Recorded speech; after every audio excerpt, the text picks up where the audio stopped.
pourrait imaginer qu'il y avait ici des marécages. C'était au XVIIe siècle. Bonjour à tous. Les Champs-Élysées sont aujourd'hui considérés comme la plus belle avenue du monde. Enfin, ce sont les Parisiens qui disent ça.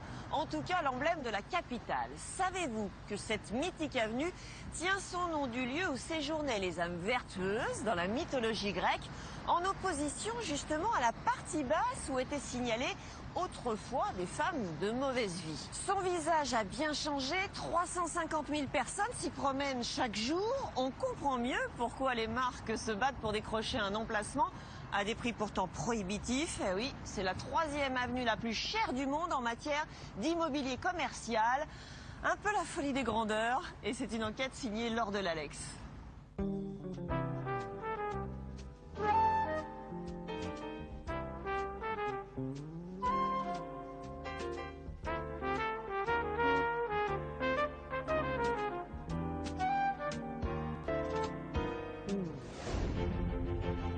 C'est l'une des avenues les plus connues du monde, foulée chaque jour par plus de 300 000 personnes. Une artère gagnée par la folie des grandeurs, ses loyers commerciaux sont désormais les 3e plus chers au monde, sans pour autant décourager l'appétit des enseignes. L'endroit qui incarne le rayonnement, le luxe, l'image, la vitrine, c'est les Champs-Élysées. En rentabilité, c'est évidemment moindre puisqu'on a des loyers ici qui sont bien plus du double des autres boutiques. Mais au milieu de ces boutiques grand luxe, ou derrière toutes ces vitrines qui font parfois penser à un vaste centre commercial, quel est le réel visage des Champs-Élysées? Ont-ils beaucoup changé depuis 50 ans? Aujourd'hui, rares sont les habitants qui peuvent s'offrir le luxe de s'y loger. Bonjour mes chers amis. À son actif, près de 5000 heures d'émissions sur des chaînes culturelles et laïques. Pour garder notre laïcité en France. Mais sa plus grande fierté, c'est celle d'habiter sur les Champs-Élysées. Bien sûr, sur mon carte de visite et sur tous mes bouquins, et sur mon journal, vous voyez juste en haut, c'est marqué 66 avenue des Champs-Élysées. Oui. Ici, je reçois des gens qui viennent des États-Unis, de Canada, du Japon, de Malaisie. Alors quand je suis aux Champs-Élysées, c'est plus simple, plus facile pour ces gens-là pour trouver les Champs-Élysées. On est entouré par tout ce qui est historique et symbolique à Paris. Au total, seuls 82 électeurs y ont officiellement leur adresse. Et nous irons à la rencontre de ces résidents qui subsistent encore. Ah bonjour, entrez chez moi. Chaque maison de domiciliation, il a environ 1000-1500 clients qui sont domiciliés. Seulement ils ont leur boîte postale ici. Les Champs-Élysées sont surtout ce patchwork de population et d'univers qui se croisent. On ne consomme pas beaucoup les Champs-Élysées. En fait, en tant que salarié des Champs-Élysées, on ne s'éloigne pas les moyens. On va me dire que je suis fou certainement, mais j'aime cette avenue, oui bien sûr. Ça fait 32 ans que j'y suis. Je pense que c'était le contraire, je ne serais plus là. Avec ces travailleurs des premières heures. Il y a des jours où franchement, on pourrait dire c'est Bagdad. Bagdad, Beyrouth, parce qu'il y en a partout quoi, en fin de compte. Comme ceux du bout de la nuit. Ma fierté c'est le Lido, mais effectivement le Lido sur les Champs-Élysées, je pense que c'est le summum quoi. Sans oublier ceux qui y ont laissé une partie de leur vie. Virgile Megastore, des Champs-Élysées, c'était un endroit culte. 23 ans, ça s'oublie pas en 2 secondes. Il y a forcément quelque chose de nous qui est resté à l'intérieur. Mais l'avenue recèle aussi des trésors cachés, comme cet exceptionnel hôtel particulier, resté dans son jus, construit par une scandaleuse courtisane du 19e siècle. Et quand c'était pas assez beau, pas assez riche, elle faisait faire et refaire. Un quotidien fait de contrastes et de démesures. Une diversité qui fait que les Champs-Élysées conservent encore leur titre de plus belle avenue du monde.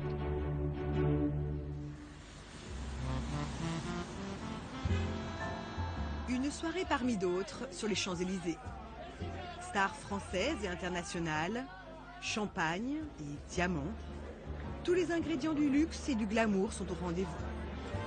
Ce soir, le joaillier américain Tiffany célèbre son installation sur la célèbre avenue en inaugurant sa nouvelle boutique. Les festivités se terminent même sur l'Arc de Triomphe, un privilège rarissime, avec une vue inédite sur les Champs-Élysées de nuit. Aux manettes de ce projet grandiose qui s'étale sur 3 étages, voici Marc Jachet, Ce directeur général de Tiffany France et Benelux reste encore sous le charme de cette nouvelle implantation. C'est très beau, je trouve, cette mise en place, là, ça fonctionne bien. Une boutique chiquissime où les plus beaux bijoux sont ceux des décors. Pour vous donner quelques exemples, vous avez ce lustre absolument somptueux qui fait 16 mètres de haut, de 1837 pièces de verre, en hommage à 1837, l'année de naissance de la maison. La boutique est même dotée d'endroits exclusifs pour les clients les plus fortunés des Champs-Élysées. Je vous invite à rentrer dans un endroit dans lequel peu de personnes rentrent forcément, qui sont les salons privés de vente. On va s'arrêter ici parce que des clients sont en cours. Et ça permet de passer un moment agréable pour certaines femmes d'essayer leur tenue du soir en même temps que leur parure pour trouver la meilleure silhouette et la silhouette la plus élégante. Le joaillier américain possède déjà des boutiques à Paris, rue de la Paix et dans les grands magasins. Mais les Champs-Élysées restaient une adresse obligée. Quand on parle de Paris pour une marque de luxe mondiale, l'endroit qui incarne le rayonnement, le luxe, l'image, la vitrine, c'est les Champs-Élysées. Mais pour trouver son emplacement sur l'avenue, le bijoutier a dû patienter près de 10 ans avant de s'installer finalement à la place du restaurant Quick. C'est aussi assez simple, c'est qu'il y a tellement peu d'opportunités et nous sommes tellement exigeants qu'il était assez naturel de n'arriver quasiment qu'ici. Et sur les 10 dernières années, il y a peut-être qu'une ou deux opportunités sur lesquelles Tiffany pouvait prendre position. Et c'est pas n'importe où sur les Champs-Élysées, c'est au milieu des Champs-Élysées, côté soleil, pour faire briller les pièces, sur un immeuble d'angle, sur 3 étages, avec des beaux volumes, un immeuble d'inspiration haussmannienne. Donc c'est beaucoup de choses qui doivent être réunies pour réussir à bien s'installer sur les Champs-Élysées. En effet, sur l'avenue, la plupart des boutiques sont les flagships, c'est-à-dire les vaisseaux amiraux des marques. Pour ces magasins phares qui symbolisent leur image, les enseignes ne regardent pas à la dépense. Large surface de vente, matériaux précieux, designers renommés, mais surtout des loyers exorbitants. Depuis 2 ans, en effet, les Champs-Élysées sont l'artère commerçante qui a le plus augmenté ses prix dans le monde. À tel point qu'elle se place aujourd'hui 3e parmi les avenues les plus chères, derrière Causeway Bay à Hong Kong et la 5e avenue de New York. Côté soleil, sur le trottoir Pair, la valeur locative, c'est-à-dire le loyer plus le pas de porte, s'établit entre 16 000 et 18 000 euros du mètre carré par an. En face, côté ombre, les chiffres vont de 9 000 à 11 000 euros par mètre carré. La différence entre le trottoir pair et le trottoir impair s'explique principalement par le flux piéton, le nombre de personnes qui passent sur les Champs-Élysées. Entre 60 et 70% sur le trottoir pair et 30% sur le trottoir impair.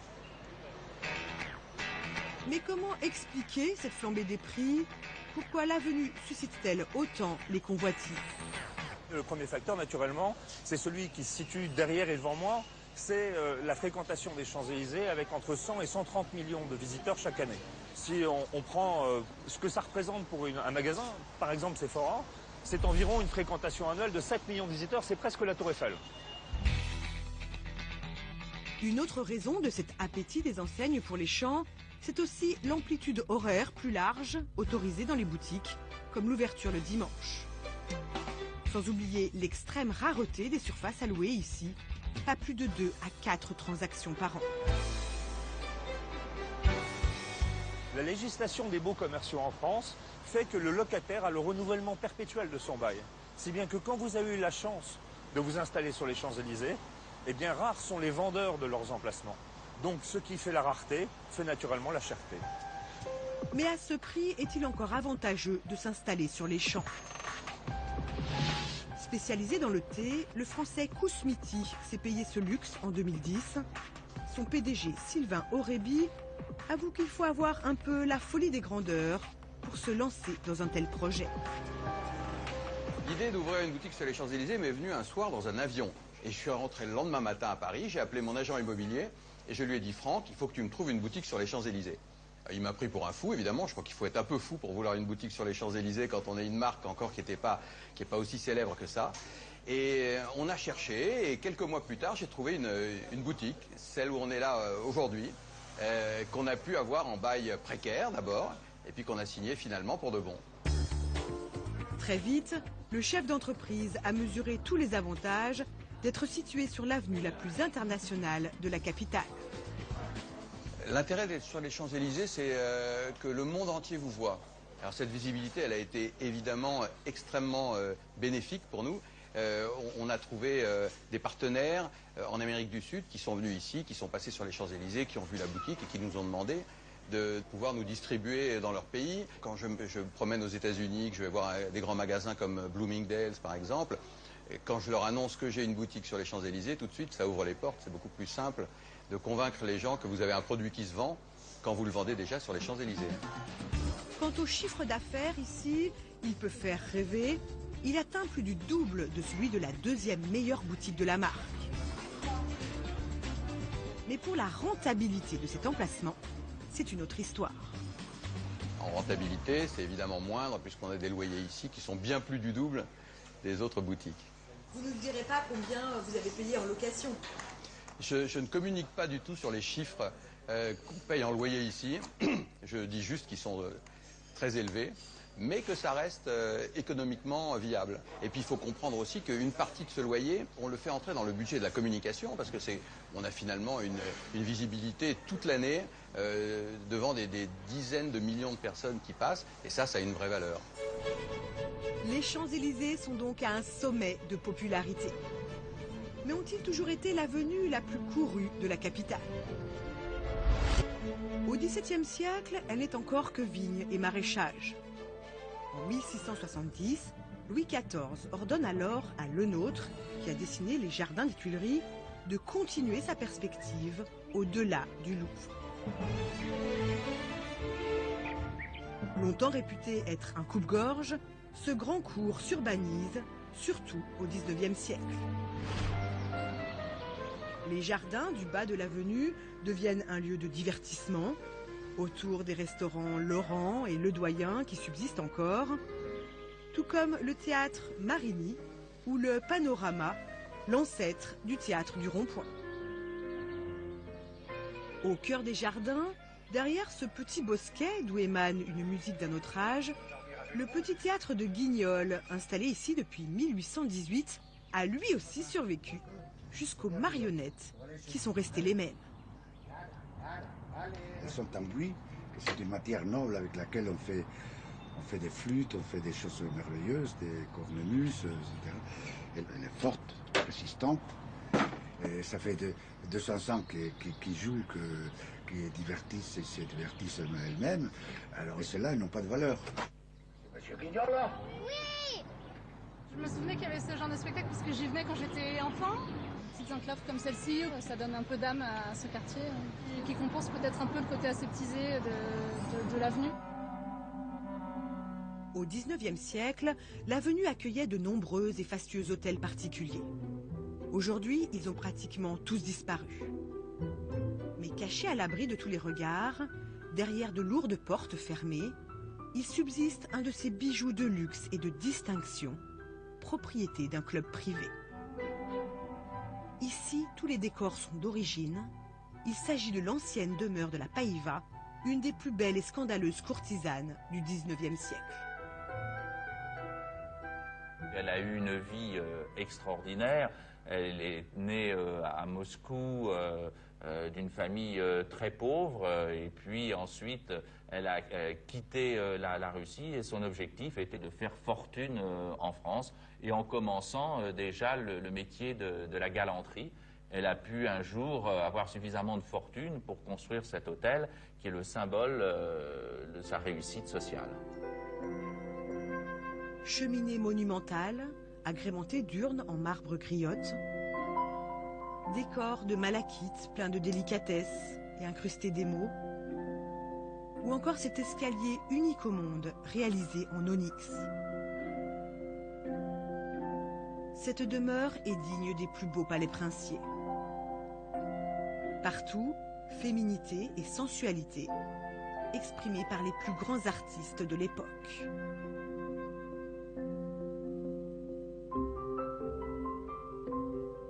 Cet hôtel a demandé 11 ans de construction, il était commencé en 1855 et terminé en 66, ce qui est beaucoup pour l'époque, parce qu'on aurait pu réaliser cet hôtel en seulement 2 ans, si vous voulez.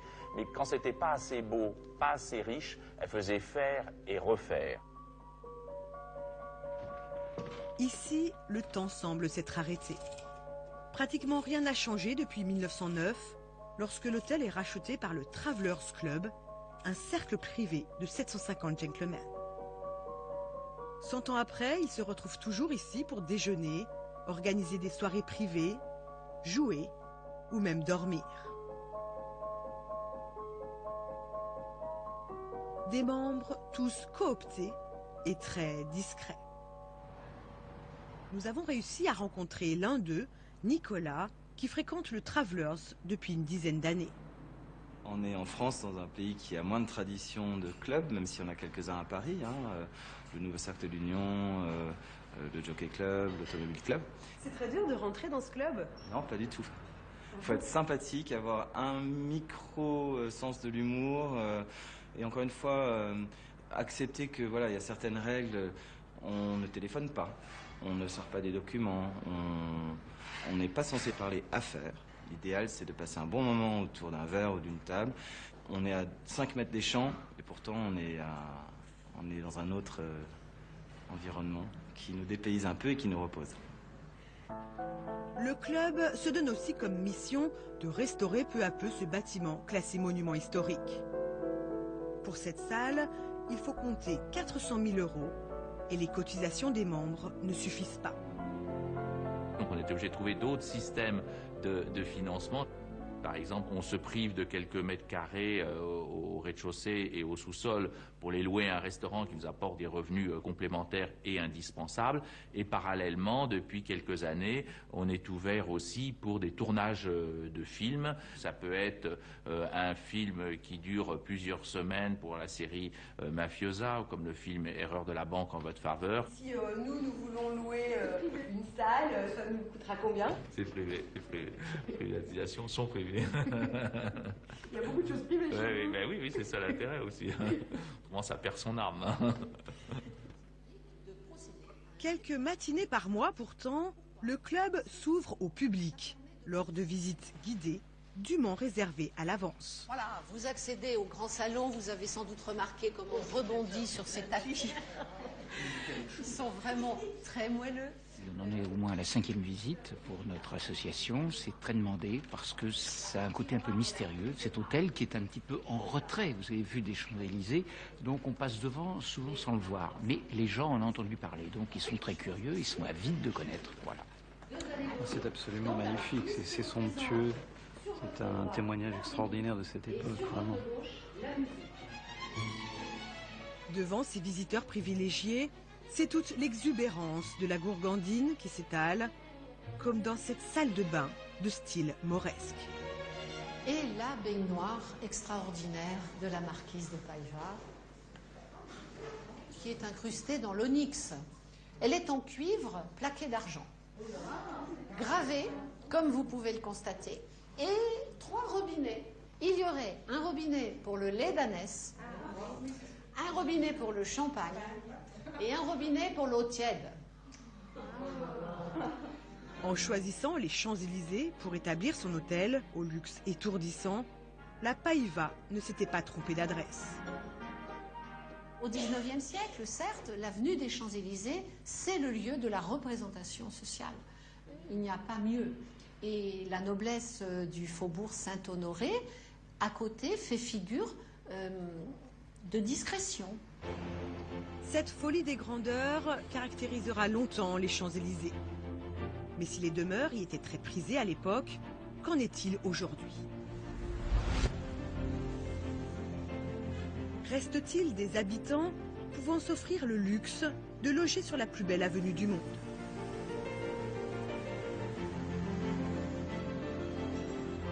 Élie de Robien est l'un des agents immobiliers spécialisés des Champs-Élysées.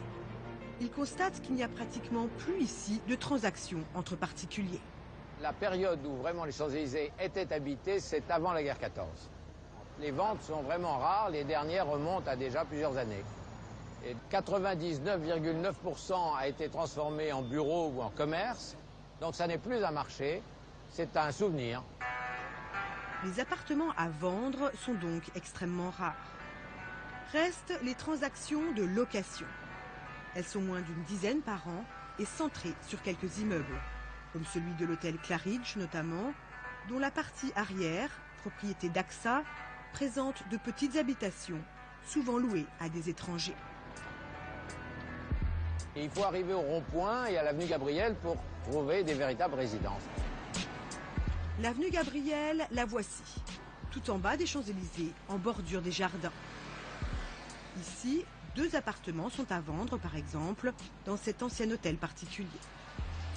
Il y a 10 ans, cette superbe copropriété appartenait encore aux branches d'une même famille. Mais ce patrimoine s'éparpille, car peu à peu, certaines lignées ont dû vendre leur part d'héritage, ne pouvant suivre l'inflation des prix.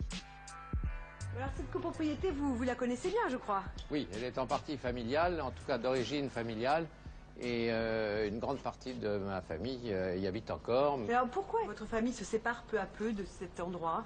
Alors c'est pour des raisons de partage, de succession. Il y a plusieurs enfants et il n'y a qu'un appartement parfois, donc il faut le vendre. Il n'y en a pas un qui peut racheter aux autres. Sentimentalement, c'est un petit pincement au cœur, mais d'un autre côté, comme je vous dis, les acquéreurs qui sont entrés, je ne dis pas que nous les avons choisis, mais ils ont fait attention à qui achetait. Bah alors, en plus, avec vous, en tant qu'agent immobilier... Ah, évidemment, nous avons un petit droit de regard, disons, sur le choix et sur l'organisation des choses. Voilà, je vous précède. L'appartement à vendre ici mesure 160 mètres carrés, avec des prestations grand luxe.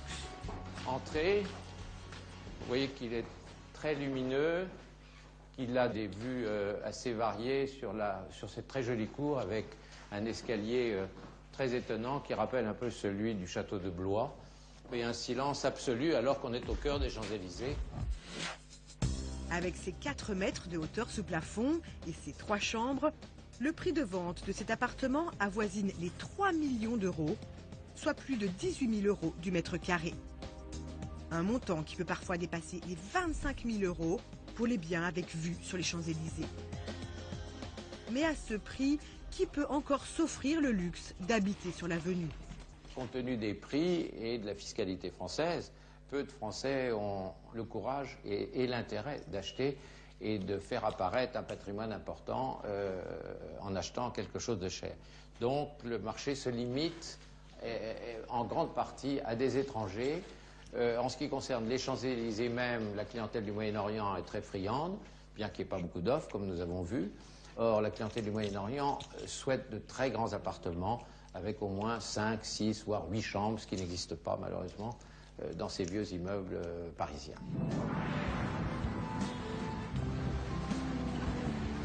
Vivre sur les Champs-Élysées est donc une opportunité très rare. Du haut de leur 5e étage, Peter et Edward font partie de ces heureux privilégiés. Ce Sud-Africain et cet Américain louent cet appartement depuis 2 ans et ne se lassent pas de la vue. Alors, vous pouvez voir le Louvre, Notre-Dame, le Grand Palais qui est mon endroit préféré, et là, la Tour Eiffel, bien sûr, hein, qui symbolise la France, et enfin, ici, l'Arc de Triomphe. On est entouré par tout ce qui est historique et symbolique à Paris. Pour moi, c'est vraiment la chose la plus incroyable de se lever le matin et puis de voir ces monuments qui sont là depuis des centaines d'années. On adore habiter ici, et la chose la plus dure quand on quittera la France, ça sera de quitter cet appartement. Ça peut être bruyant en certaines occasions. Le 14 juillet, pour le Tour de France, les soirées quand une équipe de foot gagne un match, pour la Coupe du Monde. Mais sinon, c'est pas trop mal. Ou alors, on rentre, on ferme les portes, et c'est très calme. Peter est fier de nous faire visiter son appartement de 150 mètres carrés. Il comprend une salle à manger, un salon, une chambre d'amis avec vue sur la Tour Eiffel, une autre chambre d'amis avec salle de bain, et enfin la chambre principale. On a beaucoup de chance que la chambre soit à l'arrière de l'appartement. C'est incroyablement calme, comme vous voyez. Vous ne devinerez jamais que vous êtes sur les Champs-Élysées. Pour cette adresse unique, le loyer est environ de 10 000 € par mois. Mais Peter s'estime pourtant très chanceux. L'appartement venait d'arriver sur le marché le jour même. On a été les premiers à le visiter et on l'a pris. Mais si on l'avait attendu le lendemain, on ne l'aurait jamais eu. Il aurait déjà été loué. Allez, on y va. Mais est-il pratique de vivre sur les Champs-Élysées? Comme par exemple d'y faire ses courses. Pour Peter et Ed, cela commence forcément par une séance de slalom avec leur caddie parmi les passants, jusqu'au premier croisement. Non, c'est pas si facile de faire ses courses sur les Champs-Élysées, mais vous marchez une rue ou 2 rues plus loin et vous vous retrouvez comme dans n'importe quel autre quartier de la ville. Il y a des boucheries... Des boulangeries, des charcuteries. Oui, des boulangeries, des charcuteries, des cavistes, des cafés. On a tout ce dont on a besoin à une rue de chez nous. Peter et Ed remplissent leur cabas pour préparer la journée de demain. Un événement majeur pour lequel ils seront aux premières loges.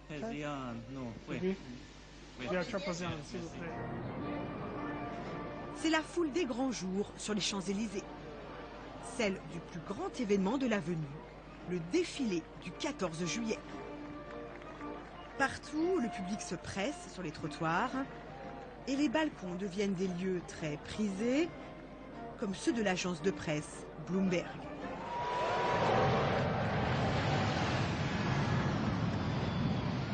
Ed et Peter, eux aussi, sont à la fête et pour l'occasion, ils reçoivent une vingtaine d'amis pour un brunch sur leur terrasse. J'étais venu avec mon père il y a, je sais pas, j'avais 12-13 ans. Vous étiez en bas ou en haut?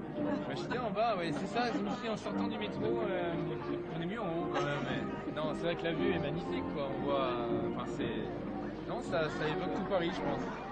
Mais pour les Franciliens, habiter sur les champs ne suscite pas forcément toujours l'envie ni l'admiration. Ça nous évoque d'un côté les défilés ou des choses comme ça, de l'autre côté les boutiques de t-shirts et tous les touristes qui se font raqueter leur sac à main sur les trottoirs. Voilà les deux choses que pour moi les Champs-Élysées. Et en aucun cas on penserait vivre sur les Champs-Élysées. Pour nous c'est un endroit très touristique. On n'imagine pas qu'il y ait une vie de petits commerces, des écoles, etc. C'est pas du tout un endroit familial. Sans doute très bruyant, donc on est très surpris de découvrir cet appartement somptueux, de voir qu'il y a des poussettes dans l'immeuble et qu'il y a visiblement des familles. Et quand on entend Ed et Peter, ils sont ravis de leur expérience. Pour Peter et Ed, cette expérience unique ne durera malheureusement que le temps d'un contrat d'expatrié. Aujourd'hui sur l'avenue, il n'y a en fait seulement que 82 habitants officiels recensés et 82 électeurs inscrits en mairie. Parmi ce cercle très restreint, presque invisible, nous avons retrouvé l'un d'eux. Il habite au fond d'une galerie commerçante, dans un entresol. Ah bonjour, entrez chez moi. Voilà, c'est chez moi, je vous présente... David Abbassis est un intellectuel iranien. Il habite ici avec sa famille depuis 26 ans. Et venez, c'est par là mon bureau. Écrivain et journaliste, il diffuse des émissions et des chroniques dans le monde entier. Depuis ce petit studio. Ici, on va être capté pour YouTube.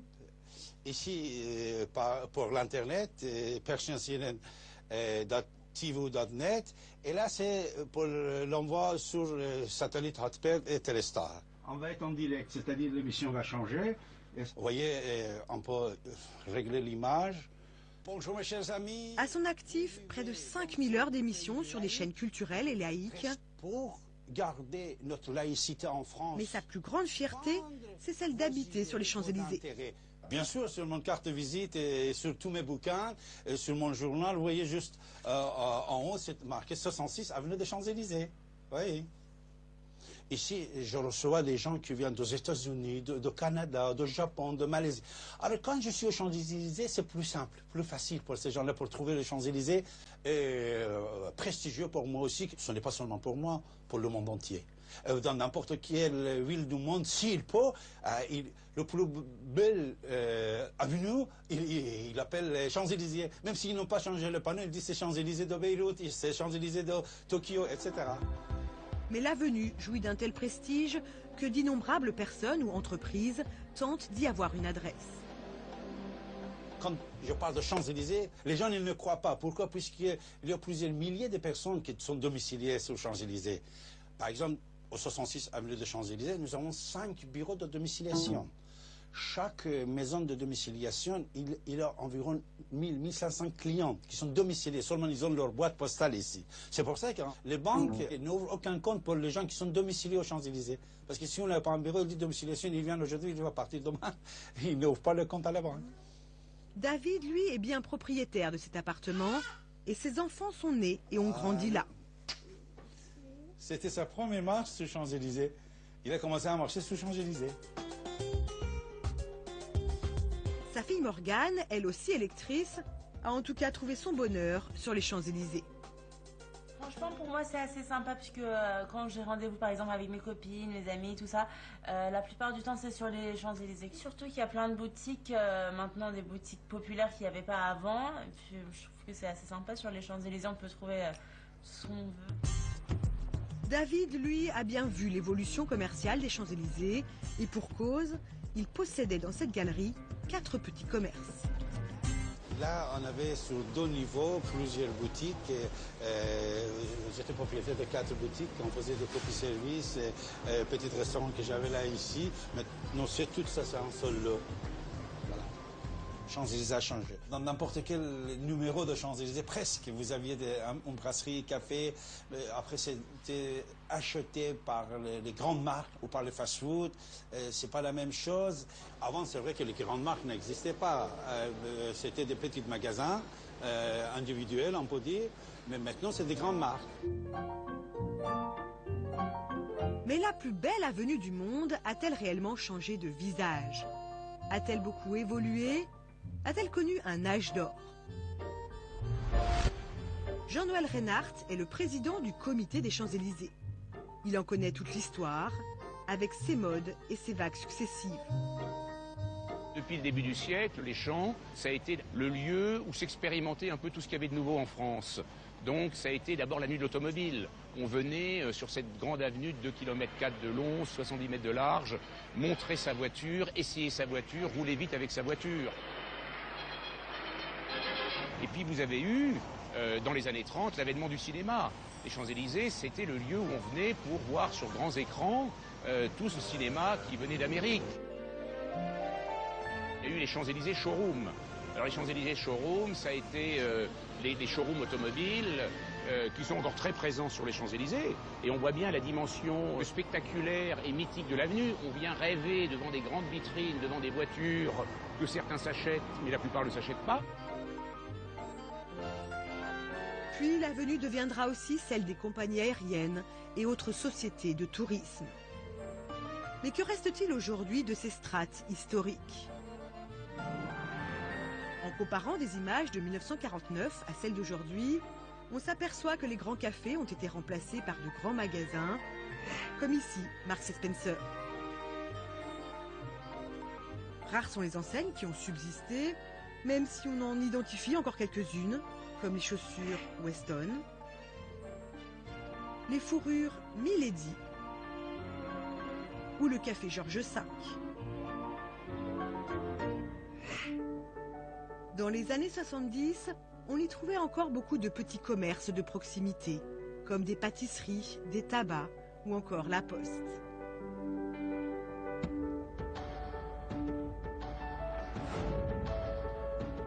Mais peu à peu, avec l'arrivée notamment du RER sur l'avenue, de nombreuses marques de textiles très grand public se multiplient et donnent presque aux Champs-Élysées un air de centre commercial.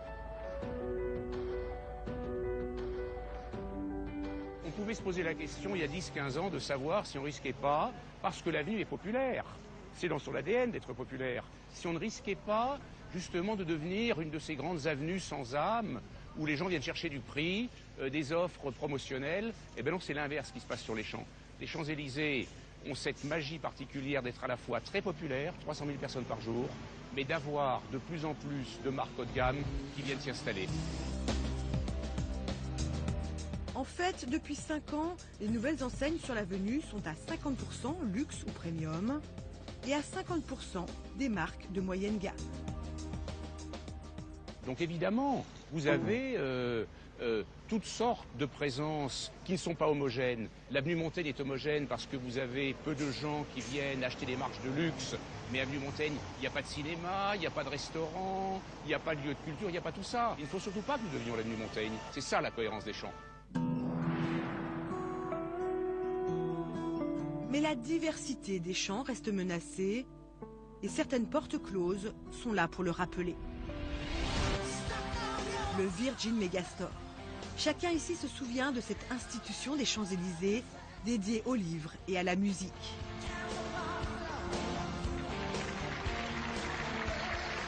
Ce temple du rock accueillait des artistes renommés et organisait même des concerts sur son toit.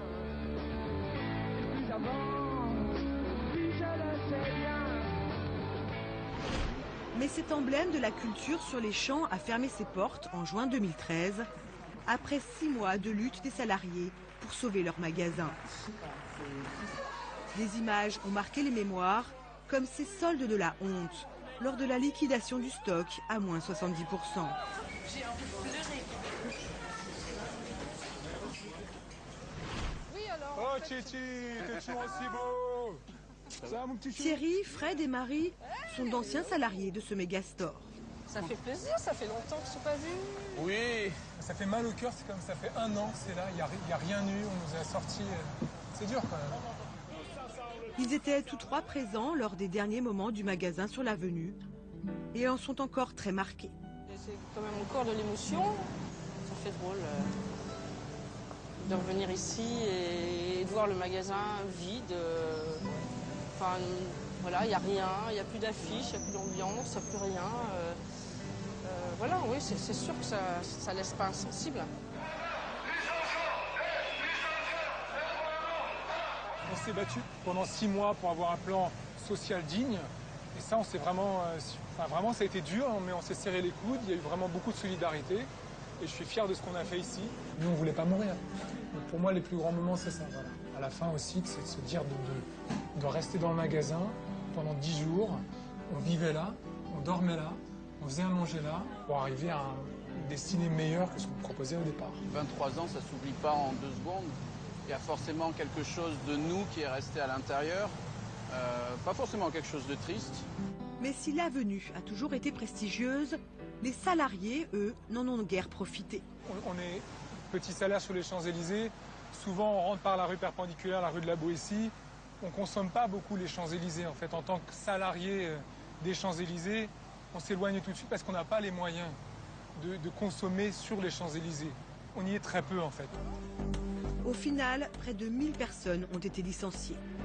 La principale cause de la fermeture du Virgin est connue, le manque d'adaptation au marché du numérique. Mais les 600 000 € de loyer par mois n'ont certainement pas aidé. Depuis plus d'1 an, les 8000 mètres carrés de l'immeuble, propriété d'investisseurs qataris, restent désespérément vides. Même si les Galeries Lafayette ont annoncé leur ambition de reprendre le bail. Ce qu'on peut constater, c'est que les Qataris qui ont acheté ne sont pas très pressés. Ils peuvent laisser les locaux vides de cette manière. Perdre 6 millions d'euros par an, ce n'est pas un problème pour eux. Donc c'est affolant pour le commun des mortels dont nous faisons partie, mais pour les Qataris, ça n'a pas d'importance. Toutes ces évolutions ont donné aux Champs-Élysées leur visage incomparable d'aujourd'hui.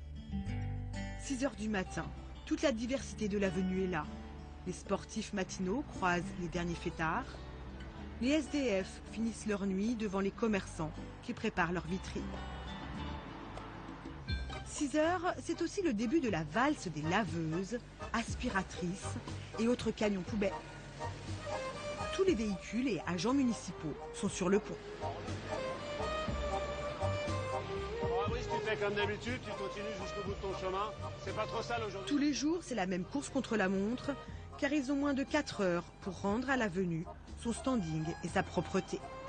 Il y a des jours où franchement, on pourrait dire c'est Bagdad, Beyrouth, parce qu'il y en a partout en fin de compte. On a un minimum de temps pour faire un maximum de propreté. Donc systématiquement, entre 6h20 et 9h30, vous imaginez que vous avez 5 km à faire. Après, c'est impossible, je ne pourrais pas faire passer les machines sur les trottoirs. Il y a trop de monde. Donc la difficulté, elle est là, c'est que derrière, on ne peut plus nettoyer. Vous imaginez que vous avez des grosses sociétés comme Louis Vuitton, si vous laissez le quartier sale, l'image de marque, elle en prend un coup tout de suite. Mais avec 300 000 passants par jour, la propreté des champs paraît être une mission impossible. À fréquentation exceptionnelle, dispositif exceptionnel, la ville de Paris a décidé de maintenir ici un service de propreté non-stop. Tous les après-midi, une entreprise privée prend donc le relais de la municipalité jusqu'à 20h. Cyril est le responsable municipal de la propreté de l'arrondissement. Une fois par mois, il organise un contrôle qualité inopiné en présence des représentants de la société de nettoyage. Qui fait la main innocente. On a 4 secteurs à prendre. Voilà. Une inspection qui commence de manière insolite par un tirage au sort. Les Champs-Élysées font 43 500 m². On a donc 43 zones de 1000 m² et on en tire 4 au sort parmi celles qui se salissent normalement. Voilà. Et on va en tirer une au sort parmi celles qui sont à salissure très élevée, qui sont plus vers le haut, côté pair. Et c'est les secteurs définis sur lesquels on va vérifier si le travail a été correctement fait. Voilà. De la mayonnaise, 0,5. Ça c'est un demi. Donc là pour cette zone-là, je peux compter 0,75. Ok. Les yeux rivés au sol, un comptage méthodique des déchets commence. Alors là, il y a 1,5 points. C'est pas cher payé. Hein. C'est sur 1 m², donc ça c'est un déchet à 1 point, un gros déchet. Parce que visuellement, fatalement, ça impacte beaucoup plus qu'un mégot de cigarette. Un procédé drastique et implacable, en vigueur uniquement sur les Champs-Élysées et depuis peu sur les berges de la Seine. Et il ne faut pas dépasser 40 points. Voilà. Donc quand on voit qu'on peut compter les petits mégots épars, les 40 points peuvent vite arriver. Par ce biais-là, on oblige l'entreprise à intervenir vraiment régulièrement tout au long de la journée pour enlever les déchets au fur et à mesure de leur production. C'est sévère, non, madame? Non, c'est normal. C'est la plus belle avenue du monde, hein. Les poubelles sont aussi contrôlées, car selon l'affluence, il faut parfois les vider jusqu'à 7 fois par jour. En tout, les Champs-Élysées génèrent environ 2 tonnes de déchets quotidiens. C'est un gros challenge parce qu'on a 7 heures d'amplitude, il y a 43 secteurs, on n'a pas le don d'ubiquité, on ne peut pas être partout, donc il y a une organisation qui fait qu'on connaît un petit peu la façon dont les choses se salissent, donc on intervient en priorité sur ces zones-là, on peut ne pas être parfait tout le temps, quoi. Voilà. Bilan de notre prestation? 22 points. 22 points pour 40 maximum, c'est bon. Ça va. Impeccable. Il y a des fois où ça passe pas? Oui, ça arrive. Si ça passait pas, déjà, contractuellement, il y a une pénalité financière. De combien? 3 000 €. Donc c'est déjà une somme importante, hein. Heureusement que ça ne se produit pas souvent. Et surtout, on va discuter, ceux qui prennent les mesures pour que ça ne se reproduise pas. Parce que nous, le but, c'est pas de mettre des pénalités, c'est que ce soit propre. Donc voilà. Les trottoirs de l'avenue sont donc sous bonne garde. Ce macadam, certains l'ont foulé tous les jours, des années durant. Là, le Champs-Élysées, c'est environ 2 km. Donc en 32 ans, j'ai fait quelques milliers de kilomètres. Serge est l'un des rares fonctionnaires de police à avoir passé pratiquement toute sa carrière dans le quartier des Champs-Élysées. L'avenue, c'est peu dire qu'il la connaît par cœur. Le PSG, on 27 chambres, la boutique du PSG. Le restaurant Pizza Pino, 33 chambres. Bon, les galeries marchandes, 66, 74, 26, 84. Il y a beaucoup de commerçants. Donc j'ai des petites lacunes de temps en temps, mais bon, dans l'ensemble, ça va. Je me débrouille bien.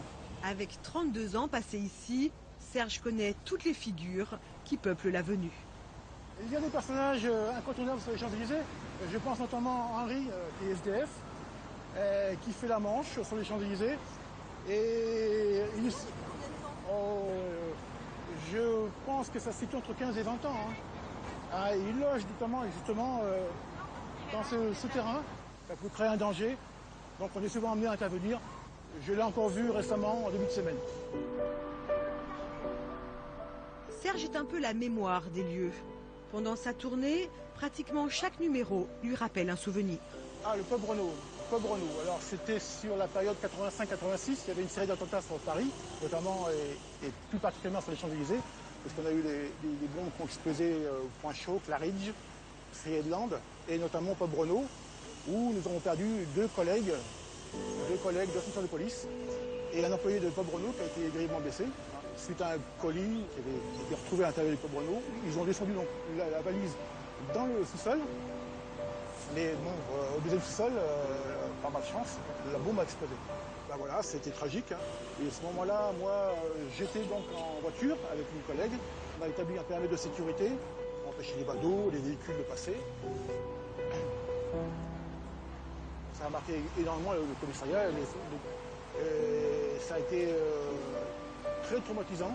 Leurs portraits sont dans la salle d'appel au commissariat. Il faut garder le souvenir. Hein. On l'a oublié. De toute façon, moi, je ne l'oublierai pas jamais. Je ne l'oublierai jamais. Il ne faut pas l'oublier. Les 3 attentats de 1986 sur les Champs-Élysées ont fait 5 morts et près d'une centaine de blessés. Malgré les difficultés, Serge n'a jamais demandé sa mutation, même si le bruit et la pollution vont grandissant. Je vous dirais franchement, j'aime les champs. On va me dire que je suis fou certainement, mais j'aime cette avenue, oui bien sûr. Ça fait 32 ans que j'y suis. Je pense que c'était le contraire, je ne serais plus là, hein, je serais parti ailleurs. Donc c'est avec les Champs-Élysées, l'arrondissement, la situation du commissariat quand même, le Géo Grand Palais, c'est quand même, bon, c'est quand même pas mal. Hein, bon, le travail il est partout pareil, hein, mais la topographie me plaît bien sûr. Moi les champs, je ne dirais pas que j'en suis amoureux, mais je travaille avec plaisir, même maintenant, hein, même à mon âge. À l'été, bon, avec les périodes de chaleur, on ressent un peu la pollution, surtout le soir, hein, quand on rentre, on se mouche, et là on se rend compte quand même qu'on restait à pas mal de choses. Hein. Mais mis à part ça, le bruit, non, j'ai fait pas attention.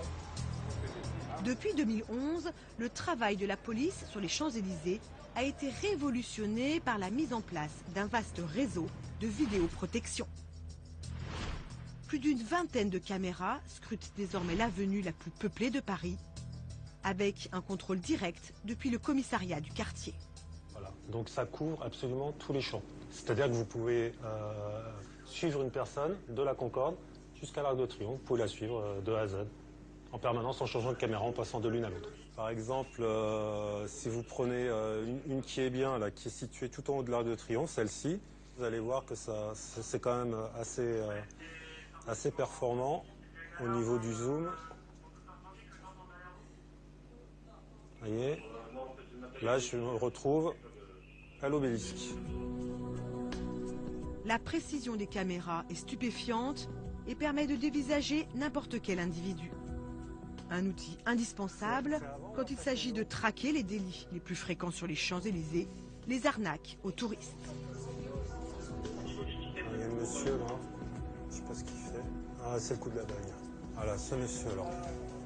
Donc en fait, il s'arrête devant les touristes, il les suit, regardez. Voilà, toc, vous avez vu, c'est baissé là. Ouais, vous voyez, toc. Et donc il leur fait croire qu'ils ont perdu un objet. Il leur présente. Voilà, donc les gens vont dire non, non, c'est pas à moi, c'est pas moi. Bon, s'ils disent que c'est à eux, ben, il va leur réclamer de l'argent.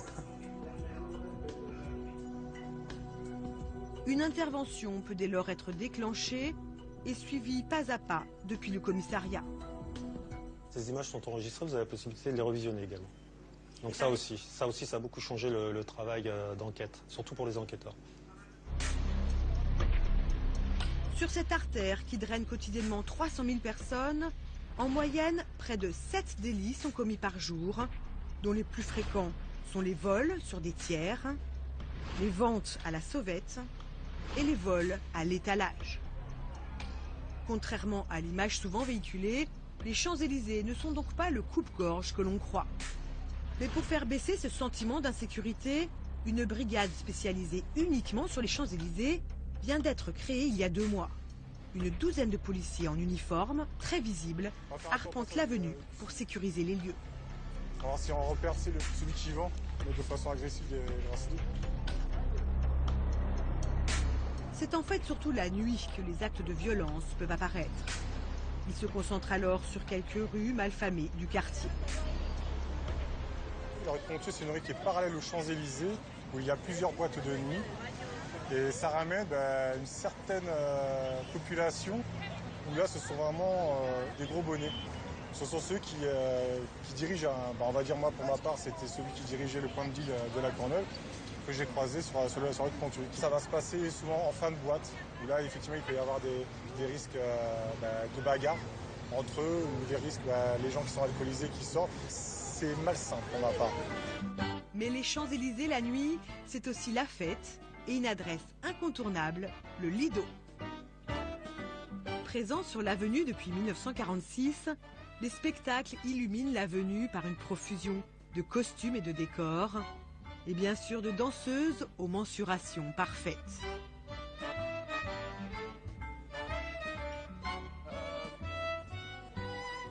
En salle, Gérard, lui, est maître d'hôtel ici depuis 40 ans. Alors les fameuses Bluebell Girls du Lido n'ont plus de secret pour lui. Là, vous avez Miss Bluebell avec des danseuses. Et le nom de Miss Bluebell, c'est parce que quand elle était jeune, petite, elle avait les yeux couleur jacinthe, donc d'où est resté le nom de Miss Bluebell. C'est elle qui a lancé cette troupe de danseuses nues. Elle parlait avec cet accent irlandais très prononcé, mais elle était adorable, très très gentille, très près des filles. Il y avait des jeunes filles qui, me semble, avaient en dessous de 17 ans, donc elle mettait à disposition déjà à cette époque-là des taxis pour les ramener chez elle, pour qu'elles soient toujours bien encadrées. Danseuse ici depuis 10 ans, Alicia vient de Nîmes. Et pour cette Bluebell Girl, les Champs-Élysées symbolisent un aboutissement. La première fois que je suis arrivée sur les Champs-Élysées, j'étais tout en bas des champs et j'ai vu l'avenue comme ça. Et c'est la taille de ma ville. Je me suis dit, c'est un monde pour arriver jusqu'au Lido. J'ai trouvé ça exceptionnel. Et je pense que c'est quand même un lieu magique pour travailler parce que c'est un cabaret qui est le mieux placé de Paris, quoi. En coulisses, pas une seconde à perdre. Alicia et ses camarades seront sur scène dans moins d'1 heure.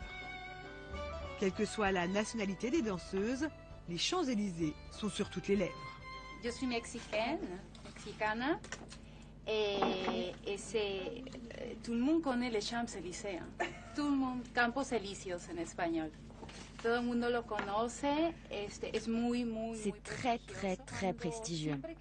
À chaque fois que je sors du métro et que je vais m'acheter quelque chose à manger, par exemple, et que je passe devant le Lido, mon lieu de travail, je me dis « Waouh, je travaille ici ». C'est encore comme un rêve. Ma fierté, c'est le Lido, mais effectivement, le Lido sur les Champs-Élysées, je pense que c'est le summum, quoi. Les Champs-Élysées, sans le Lido, ça perd aussi un peu de son glamour, parce que ça reste forcément que des magasins. Ici, il y a de la vie, il se passe quelque chose, quoi. Vous connaissez la chanson de Jodassin, il y a toujours quelque chose sur les Champs-Élysées. Donc maintenant, oui, chaque événement, on termine sur les Champs-Élysées, forcément. Et si c'était à refaire, oui, je re-signerais tout de suite pour 40 ans. Pour tous, les Champs-Élysées restent donc cette avenue magique qui continue d'attirer et de fasciner le monde entier, de l'Étoile à la Concorde, comme un orchestre à 1000 cordes. Ce soir, merci.